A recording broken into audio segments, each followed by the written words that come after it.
After a couple months, we're finally going to be re-updating the top 10 units of Goddess of Victory Nikke. Now, I'm sure we can all agree that Nikke has gotten some crazy characters these past few months, and there's no question that some of them guaranteed make the top 10. Now, this top 10 ranking is based on everything overall: PvP, PvE, solo raid, union raid, and how good the character is by themselves early on and late game. Also, keep in mind that the top 10 ranking within this video was actually decided by the community through voting. And if you do want to see the full creation of this top 10 ranking with the community, head to the pinned comment where I'll leave the full VOD link. Now that we got that out the way, let's check out the top 10 units of Goddess of Victory Nikke and some honorable mentions.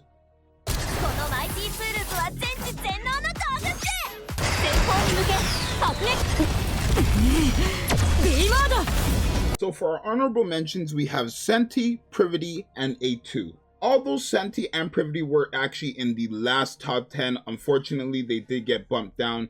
But thankfully A2, which was a collab character for the Nier collab, actually got a lot of love from the community, and they did decide she was an honorable mention. Senti is a unit that actually has insane shield generation. She can produce shields almost instantly after they're broken, and she has insane burst generation. The way shields work in Nikke is actually different how they work in other games, where in other games, once you break the shield, the remaining damage overlaps onto your HP, where in Nikke's case, it just nullifies the remaining damage. So Senti being able to produce that shield multiple times is going to be very helpful in all content to protect you from big blows. And the burst generation that Senti produces is so big that you're actually going to be able to enter your full burst almost instantly after you finish the full burst cycle.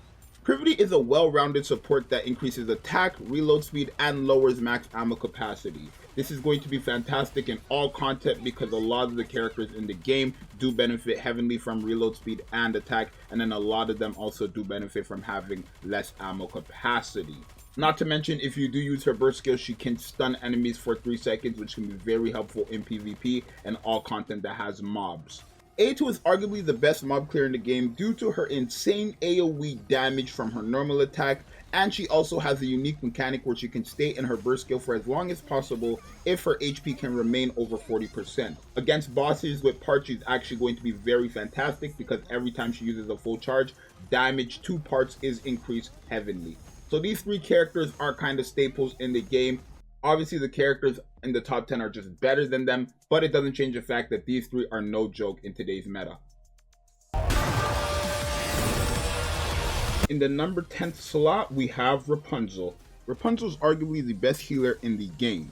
Rapunzel is one of the few consistent healers due to her being able to heal 3 allies with the lowest HP every time she uses a full charge normal attack. After the first 15 seconds of a battle, she will increase 2 allies with the highest attacks, max HP, and HP potency for the remainder of the battle. She will heal allies when she uses her burst skill and can also revive a fallen ally.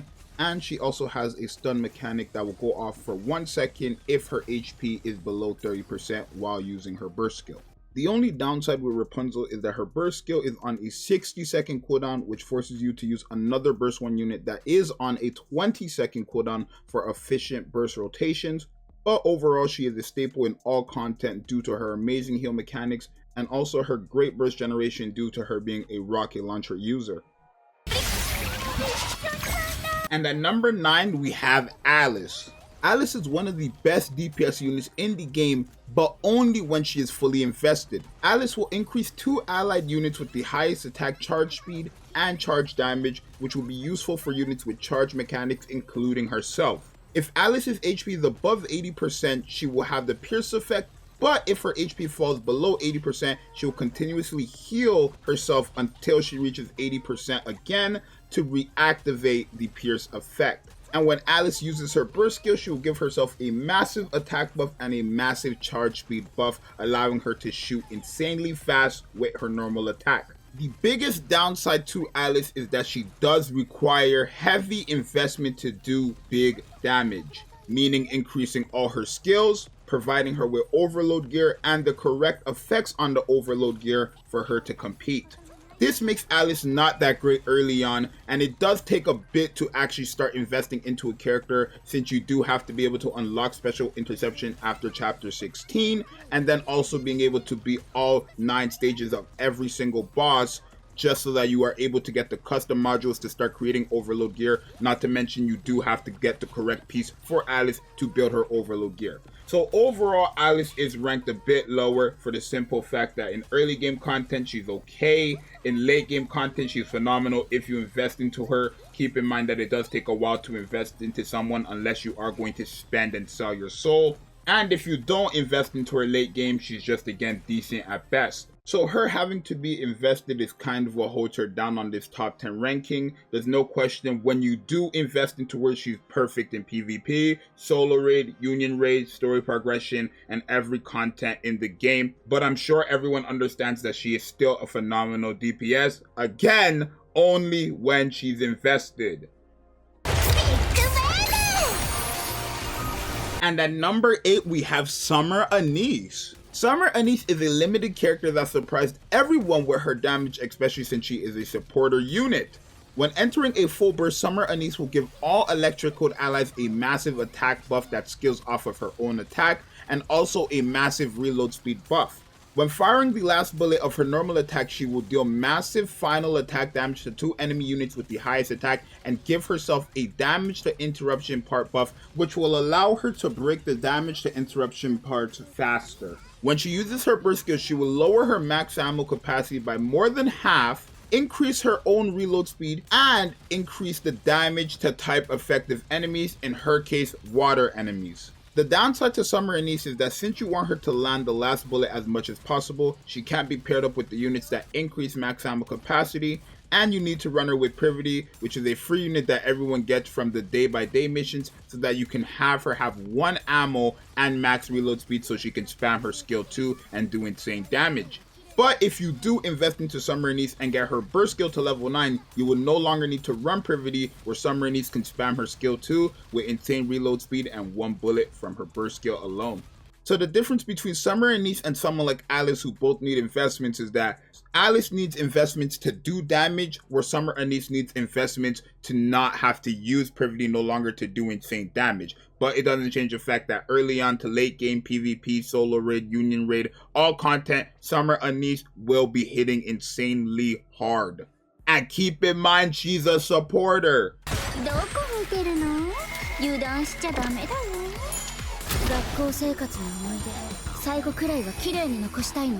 You seen it correct. At number 7, we have Naga and Tia, aka the schoolgirls. The community and I decided that it would be best if we ranked Naga and Tia as the schoolgirls rather than just ranking them as Naga individually and Tia individually. Naga and Tia are the best damage buffers in the game, and by a long shot. Tia increases all allies' attack damage when recovering cover HP. After landing 5 normal attacks, she'll increase her cover max HP by a big percentage of her HP and taunt all enemies. And when using a burst skill, she'll recover her own cover HP based on her HP and recover her actual HP based on the damage she did.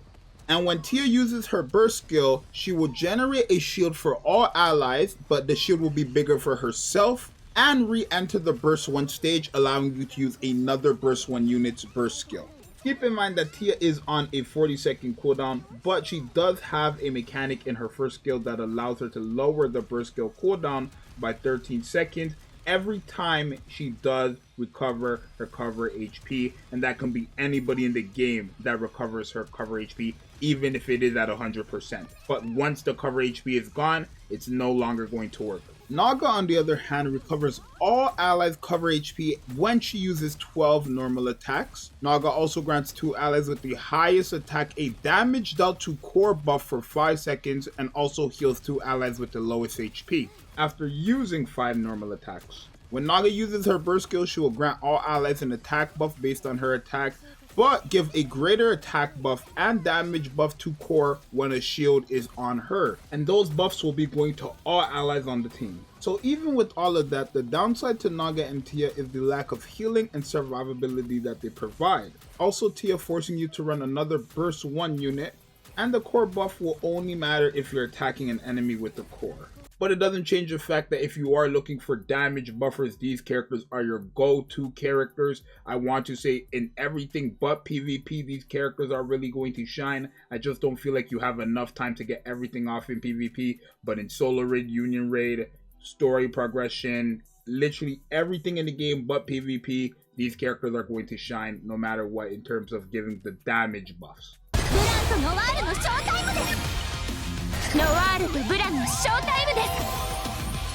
And number 6, we have Blanc and Noir, aka the Bunny Girls. Just like Naga and Tia, the community decided that it would be best to rank Blanc and Noir as the Bunny Girls. Blanc and Noir are usually a first pick in all content for survivability and damage buffing.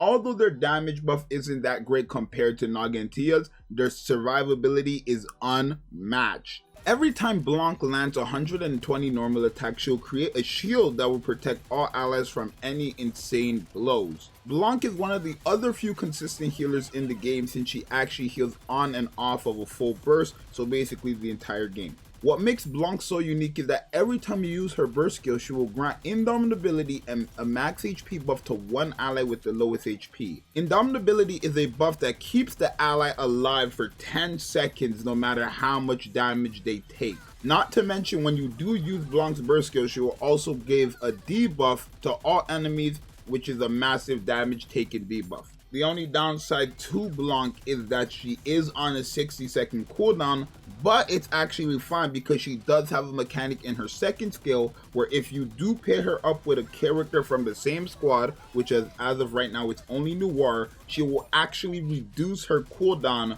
by 40 seconds, making it a 20-second cooldown and not a 60-second cooldown. So essentially every burst rotation, if you are paired up with Noir, she will be able to do all those things with her burst skill every burst rotation, which is just beyond insane. Now as for the second half of the Bunny Girls, when Noir's HP is above 70%, she will continuously give all allies an attack buff, but once it falls below 70%, that attack buff will be removed until she is back at 70% HP or higher. When entering a full burst, Noir gives all allies a max ammo capacity buff for 10 seconds and also reloads a decent percentage of the allies' magazine. When Noir uses her burst skill, she will deal damage to all enemies and give shotgun allies on the team a hit rate and damage interruption part buff for 10 seconds. Hit rate is accuracy in Nikke, and the interruption parts are those red circles you see on bosses like Gravedigger and Train, and a damage buff to that is going to make it easier for you to break those. But when she's paired up with Blanc, she'll give all allies, including the shotgun allies, an additional hit rate and damage interruption buff. So overall, Blanc and Noir together are the best supports in the game as the Bunny Girls. Again, they are first picks in all content since the survivability buffs towards the team is unmatched, with constant healing, shielding, and also protection for an ally that is about to die. At number 5, we have Dorothy. Every time Dorothy lands the last bullet, she will reduce all allies' burst skill cooldown. For every 20 seconds Dorothy is on the team, she will deal damage to all enemies. When Dorothy uses her burst skill, she will transform and give herself the pierce effect for 10 seconds, but what makes this character shine the most is her unique ability called Brand.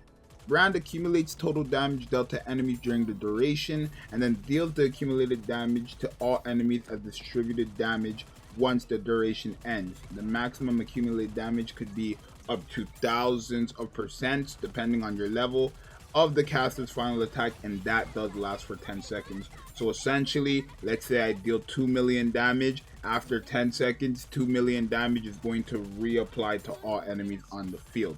Now, Dorothy is a staple on all boss fights and story. I wouldn't say she's that great in PvP, but the Brand effect could definitely have some clutch moments in PvP. Honestly, since this is a community top 10 ranking, it's out of my hands to change anything. But I think if we are comparing Dorothy to the Bunny Girls, since we did rank Blanc and Noir as the Bunny Girls, I personally would put the Bunny Girls higher than Dorothy, just because they do more, obviously. But again, this is a community top 10 ranking. But overall, it doesn't change the fact that Dorothy is still one of the best units in the game. She's going to be a first pick in almost all content since there aren't that many great burst 1 units, and she is on a 20-second cooldown.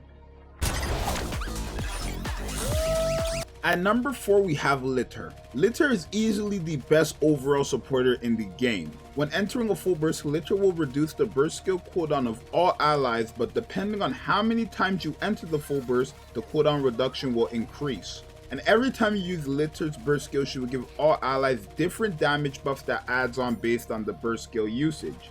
Also, for every 15 seconds that passes, Litter will recover cover HP by a massive amount for 2 ally units with the lowest cover.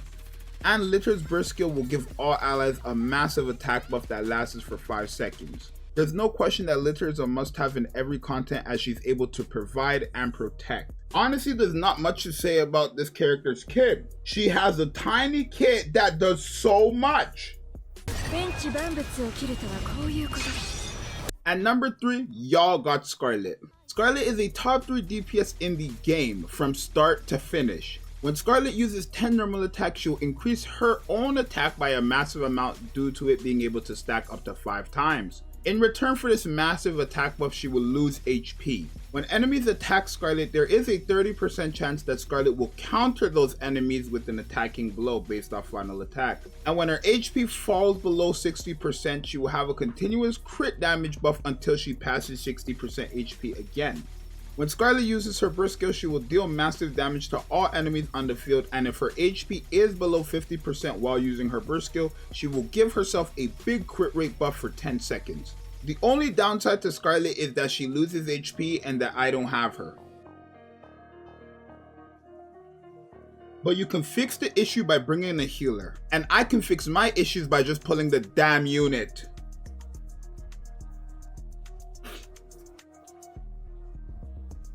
But overall, there's no question that Scarlet is one of the best DPS units in the game. She's highly recommended to new players for rerolling, and she's a top 3 unit in all content, literally every aspect in the game. At number 2, we have Modernia. Modernia is just different. When Modernia uses her normal attack, she will deal additional damage for free. But when she uses 200 normal attacks, she will give herself a huge crit damage buff that stacks up to 5 times and lowers her maximum capacity by a small amount that also stacks up to 5 times, each lasting 10 seconds. When entering a full burst, Modernia will give all allies a decent hit rate buff for 15 seconds, but give herself a huge attack buff if she can land 200 attacks while under that hit rate buff status. When Modernia uses her burst skill, she will increase the full burst time by 5 seconds and give herself unlimited ammo for 15 seconds. While she has unlimited ammo, she will also enter the destroy mode, which extends the line of sight when attacking and recognize all enemies within that line of sight as one enemy, allowing her to deal AoE damage no matter who she's attacking. The damage while in destroy mode does also change from the damage while not using the destroy mode. The downside of Modernia is that when you use her burst skill, she will do less damage than if you were not using it due to the percentage of destroy mode being less than the normal attack percentage. But no matter what, she will still be doing big damage. Overall, Modernia is just a staple in all content. She wouldn't be top 2 if she wasn't. She is a character that a lot of people recommend to reroll for. She's a boss clearer, a story progression character. She clears in PvP, not as well as other characters, but still pretty decent in PvP. When it comes to solo raid and union raid, she's a staple. And when it comes to projectiles and mobs, she clears them with ease. Honestly, I would be mad if I didn't have Modernia. And at number 1, we have the Goddess of Victory, Red Hood. Now, when Red Hood first released, she wasn't even a top 5 unit to most, but when she got buffed, she surpassed everyone. Red Hood is the only burst 1, 2, and 3 unit currently, and she is a monster. Every time Red Hood uses her normal attack, she will give herself a nice charge speed buff that stacks up to 10 times and lasts for 5 seconds. Also, while Red Hood is in battle, if her charge speed exceeds 100%, the remaining amount will be converted into charge damage at the value of 240%. For example, let's say Red Hood has 150% charge speed. 100 of that will remain as charge speed, but the remaining 50% will convert into charge damage, giving her an additional 120% charge damage buff because the charge damage value is at 240%. While in battle, Red Hood has a permanent pierce buff as well. Since Red Hood is a burst 1, 2, and 3 unit, she has different effects for each burst skill she decides to use. When you use Red Hood's burst 1, she will give all allies a massive attack buff based on her attack and also a massive defense buff based on her defense, each lasting 10 seconds. When you use Red Hood's burst 2, she will taunt all enemies, increase her HP potency, which is HP receive increase, by a massive amount and heal herself based on the damage dealt, each lasting 10 seconds. And finally, when you use Red Hood's burst 3, she will change her weapon type and deal god-like damage for 10 seconds. When in the burst skill, she will grant herself an additional charge speed buff and also expand the pierce range by a massive amount. The only thing to note when it comes to Red Hood is that you can use her burst 1, 2, and 3 all at once, but only one time per battle. So if you use her burst 1 after the first use, you can no longer use the burst 2 and 3 until the 40-second cooldown runs out, and vice versa for the burst 2 and 3 with every other burst skill you decide to use after the first use. With Red Hood being number 1, it's as clear as day that she's godlike in every aspect of the game, from early to late game, solo raid, union raid, PvP, tower, lost sector, wherever you want to go, Red Hood is the best unit in that content, which makes sense since she is the anniversary unit. So I hope you guys enjoyed the video, because this is now the conclusion of the top 10 units in Goddess of Victory Nikke. I'm sure a lot of people are going to be watching this having mixed feelings about a few placements, but it doesn't change the fact that everybody in this list is definitely a SS tier unit, obviously Red Hood being SSS tier. So leave your comments down below and let me know what you think. And again, thank you to the community for helping me decide the top 10 units of Goddess of Victory Nikke. This wouldn't be possible without you guys, so definitely pat yourself on the shoulder if you've made it to the end of the video. And like I said at the beginning of the video, if you do want to see the full creation of this top 10 ranking, the link will be in the pinned comment. Share your thoughts, like, subscribe, and I'll see you guys in the next one. I'm out. Later. Peace.